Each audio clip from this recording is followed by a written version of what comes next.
그 잘하는 직장인과 관심 없는 직장인, 생각의 차이점에 대해서 이야기해 보겠습니다. 구독과 좋아요 부탁드립니다. 구독과 좋아요는 영상을 만드는데 큰 힘이 됩니다. 안녕하세요. 베테랑 부동산 TV 김영주입니다. 오늘은 재테크 잘하는 직장인과 재테크에 관심이 없는 직장인, 생각의 차이에 대해서 이야기해 보고자 합니다.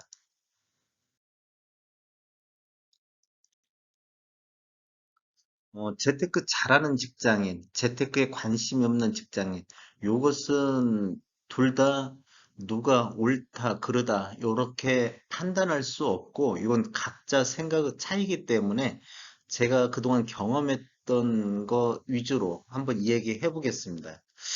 청약통장 얘기를 먼저 서두에 꺼내 보면 제가 직장 다닐 때 한 2011년도 경에 그때도 혁신도시 뭐 그런 쪽으로 많이 뭐 아파트 분양 같은 게 있었습니다. 그래서 그 전부터 이제 청약통장 얘기를 많이 했었는데 재테크에 관심 있는 분들은 청약통장 이야기하면 본인은 물론 부인, 자녀, 애들까지도 만들어 주는 경우가 있었습니다. 이게 이제 이런 분들 같은 경우는 청약통장이 어떤 것이다 이런 것들을 먼저 알고 이렇게 대처하는 것 같고 청약통장, 아파트 분양에 대해서 관심이 없는 분들은 이 청약통장이 은행에서 나와서 이렇게 실적 모집할 때가 종종 있었습니다. 이게 은행에서 실적 때문에 청약통장을 만드는 그런 것들이 있었는데, 이것도 은행 실적 때문인 것 같다. 관심을 두지를 않고 있습니다. 그래서 뭐 청약통장에 뭐 애들 뿐만 아니라 본인도 청약통장에 가입 않는 경우가 좀 많이 있었습니다. 이러한 생각들. 그다음에 이제 뭐 투자하다 보면 대출 얘기가 많이 나오는데 대출하면 투자 물건에 따라서 재테크 잘하는 사람들은 적절히 활용을 하고 있습니다. 그런데 재테크에 관심이 없다거나 아니면 보수적인 접근을 하는 사람 같은 경우에는 자기 자본 한도 내에서 하려고 하는 경향들이 많이 있습니다. 실제로 제가 2018년도 에코시대 막 입주할 당시에 요런 당시에 실제 자기 자본이 있음에도 불구하고 조금 모자라는 금액이 있었는데 그런 금액 때문에 선택을 못 하시는 분들이 좀 있었습니다. 이런 얘기는 내 한도, 내 자본 한도 내에서 결정을 하려고 하다 보니까 안정적으로 하려고 하다 보니까 그런 결정을 하는 것 같고 금리, 또 우리 대출하다 보면 금리가 몇 프로냐, 요거에 대해서 굉장히 민감한 사항이 있는데, 공격적으로 재테크를 잘하는 직장인 같은 경우는 투자 물건에 따라서 내가 이거를 꼭 해야 되겠다 하면 다소 금리가 높더라도 많이 받을 수 있는 곳, 이금융까지도 이렇게 알아보면 대출이 그 당시만 해도 70% 이렇게 뭐 받을 수 있는 곳들이 종종 있었습니다. 그렇게 선택을 해가지고 금리에 그렇게 연연하지 않았습니다. 금리보다는 이게 향후 어느 정도 수익을 더 낼 건가, 더 올라갈 건가, 그런 생각을 가지고 금리보다는 더 많이 받을 수 있는 곳을 선택하는데, 어, 요 재테크에 관심이 없는 분들 같은 경우는 보수적으로 하다 보니까 1금융권 아니면 잘 안 받으려고 하는데 2금융권 얘기를 하면 2금융권 거기 뭐가 좀 문제가 있는데 이런 식으로 나오시더라고요. 실제적으로 1금융권에서 저렴한 뭐 보금자리라든지 막 그런 저렴한 대출 금리만 이렇게 선호하다 보니까 종종 요 금리 때문에 대출이 부족해서 투자 못하는 경우도 종종 있었습니다.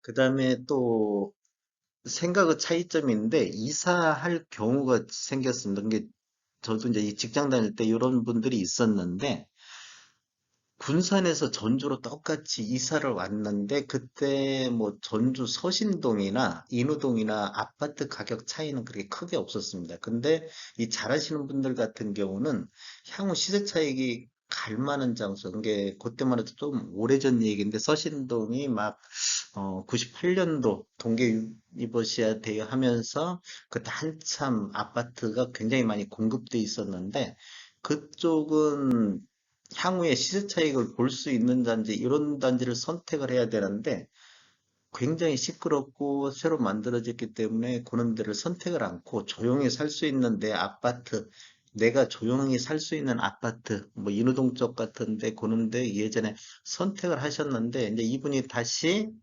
좀 어느 정도 근무하다 다시 군산으로 발령나서 집을 파는데, 한 5년 가까이 지났음에도 불구하고 이쪽 선택한 곳은 아파트 가격이 그렇게 많이 오르지 않은 반면, 요렇게 시세 차익 나는 뭐 서신동 같은 데라든지 이런 데는 굉장히 많은 시세 차익이 있었습니다. 이게 이제 내가 조용히 살 수 있는 곳보다는 향후 어디가 더 개발이 될 건가 이런 거에 관점을 두냐 안 두냐, 그런 차이가 있는 것 같습니다. 그 다음에 또 마이너스 통장 같은 경우도 직장인들이 마이너스 통장을 보유하고 있는 분도 있고 안 하시는 분도 있는데, 안 하시는 분 대부분이 마이너스 통장도 빚이다, 마이너스 통장 개설을 하면 쓰다 보면 계속 빚으로 남는다, 이게 적절히 통장 관리를 잘 못한다는 얘기죠. 근데 잘 하시는 분들은 그 마이너스 통장을 개설하면서 그걸 빼서 쓰는 게 아니라, 투자 물건이 나왔을 때 내가 적절히 활용할 수 있는 기회가 되면 그 통장을 활용하는데, 그렇지 않은 분들은 쓰면 통장 관리를 잘 못해서 그런지 계속 빚으로 남는다, 이런 생각을 많이 갖고 있습니다. 그다음에 직장인들이 이런 얘기 많이 하는데, 평소에 관심을 어디에 두고 있느냐. 즉, 재테크에 관심을 두고 있는 분들은 수시로 이렇게 정보 습득을 많이 합니다. 이제 요 근래는 뭐 카페 밴드 이런 거에서 정보를 많이 습득하면서 이런 정보들을 많이 공유를 하는데, 직장에서 일에 굉장히 열심히 하시는 분들, 그다음에 또 직장에서 우수 인재로 인정받으시는 분들은 대부분 이야기하면 시간이 없어서 못한다. 직장일 하다 보면 다른 데 관심을 못 둔다. 시간이 없어서 못한다. 그런데 시간은 본인이 맘만 먹으면 얼마든지 낼 수 있습니다. 그런데 하나의 시간이 없다는 핑계로 이런 정보 습득, 이런 거에 대해서 조금 안 하시는 것 같습니다.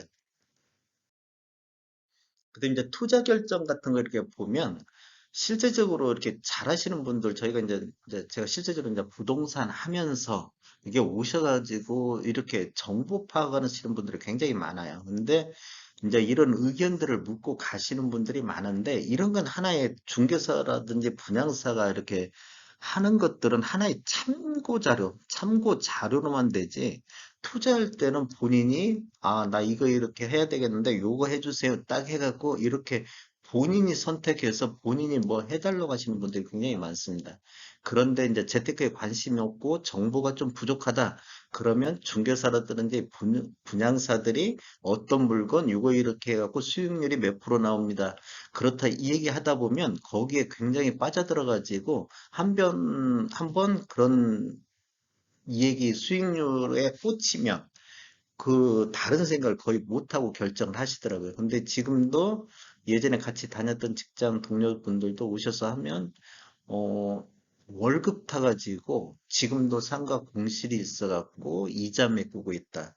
그런다고 지금 그 상가가 지금도 안 나가고 있습니다. 그렇다고 보면 이런 결정을 현장 답사보다는 이 중개사들, 분양사들 의견에 전적으로 그 수익률에 의해서 이거 얼마 할 것이다, 나중에 뭐 임대는 얼마에 나갈 것이다, 이런 의견만 듣고 결정을 하는 경우가 종종 있습니다.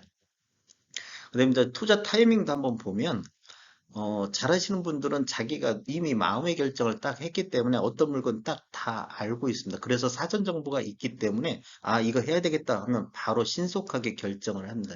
그런데 좀 그 정보에 어두우신 분들 같은 경우는 투자 결정을 이거 해야 되겠다 마음 먹고 집에 가서 다시 한번 주변 의견을 청취하고, 그러면 열이면 아홉은 주변 의견이 부정적인 의견이 나오다 보니까 다시 고민에 빠지고, 결국적으로 뭐 투자라든지 뭐라든지 뭐 실수요 측면에서도 어, 결정을 거의 못하는 경우가 많습니다. 이런 경우. 그다음에 이제 제가 한번 이 자녀 관점은 저도 이제 이런 같이 직장 다니면서 친구들하고 얘기해 보면 잘하는 사람들 같은 경우는 요즘 얘기해 보면 시집장가 갈 때 집이라도 다만 전세금 얼마라도 이렇게 마련해서 줘야 된다. 왜냐면 지금 현재 젊은 사람들이 시집장가 갈 때 자기가 돈 벌어서 이렇게 하기는 굉장히 어렵습니다. 저희가 중개를 하다 보면 극과 극입니다. 지금 돈이 있는 분들은 자녀들한테 집을 사주는 경우도 있고, 아니면 이제 젊으신 분들이 월세부터 구하고 오시는 분들도 있는데, 이제 그런 경우가 종종 있습니다. 그런데, 관심 없고 오로지 직장 일에만 관심 있는 분들은 생각이 좀 틀립니다. 교육은 충분히 시켜준다. 다음은 자녀 스스로 결정해야 된다. 그런데 지금 현재 현재 시점에서 젊으신 분들이 이 내 집 마련하기가 굉장히 어렵습니다. 금액도 많이 올라갔을 뿐더러 이런 것들이 출발선에서 늦다 보면 계속 그 집 장만하는데 온 청춘을 다 바칠 수가 있습니다. 그런 게 이런 부분도 한번 생각해 보시는 분 것도 괜찮습니다. 이제 제가 쭉 경험에 대해서 결론적으로 말씀드리면 잘하시는 분들은 특징이 수시로 정보 습득을 하고 있습니다. 그게 수시로 정보 습득하고 주변 환경, 뭐 금융이라든지 대출이라든지 이런 것들을 적절히 활용을 하고 그게 결론적으로 정보 습득이 빠릅니다. 잘하는 사람들은 정보 습득이 빠르고 판단 결정이 빠르고 재테크에 관심이 없는 분들은 현재 직장을 다니다 보니까 예를 들어 특히 공무원들 같은 경우는 뭐 연금 나오고 뭐 하고 하면 그 경제적으로 그렇게 큰 문제는 없습니다. 그렇다 보니까 이 현상을 그냥 유지하려고 안주하려고 하는 생각들이 굉장히 많습니다. 그리고 이제 투자 투자할 때도 위험 리스크가 있는데 잘하시는 분들은 거기에 따른 공격적 내가 잘못됐을 때는 내가 책임진다 뭐 이런 식이고 예를 들어서 좀 공격적으로 하는 경향이 있고, 그다음에 관심 없는 직장인분들 같은 투자 위험 리스크에 대해서 보수적, 안정적으로 조금이라도 위험 부담이 있으면 안 하시려고 합니다. 그렇다 보면 제가 보면 이 둘 다 정답은 없습니다. 생각의 차이고, 예를 들어 지금 현재 뭐 2019년도 대비 지금 현재 많이 부동산 가격이 올랐지만, 예를 들어서 부동산 가격이 하락했다 하면 이 잘하는 직장인이 아니라 못하는 직장인이 될 수도 있는 것이고, 그 다음에 뭐 안정적으로 가신 분들은 오히려 더 나을 수도 있는데, 둘 다 정답이 없지만, 하나 중요한 건 선택에 대한, 요 두 건에 대한 선택에 대한 결과에 대해서, 그거에 대해서 내가 만족을 해야지, 내가 이 선택을 했으면 이 결과에 따른 그런 거에서 만족을 해야 되는데, 내가 그 선택을 안 하고 그 상대방이 그 선택을 했는 거에 대해서 불만이 있다든지 그런 것들은 좀 아닌 것 같습니다. 이게 선택에 대한 결과에 만족을 하면 둘 다 뭐 옳은 방향이다 이렇게도 말씀드릴 수가 있습니다. 저는 전주 베테랑 고객중개사고요. 저희 사무실은 전북 혁신도시에 있습니다. 지금까지 시청해 주셔서 감사합니다. 구독과 좋아요 부탁드리겠습니다. 베테랑 부동산 TV였습니다.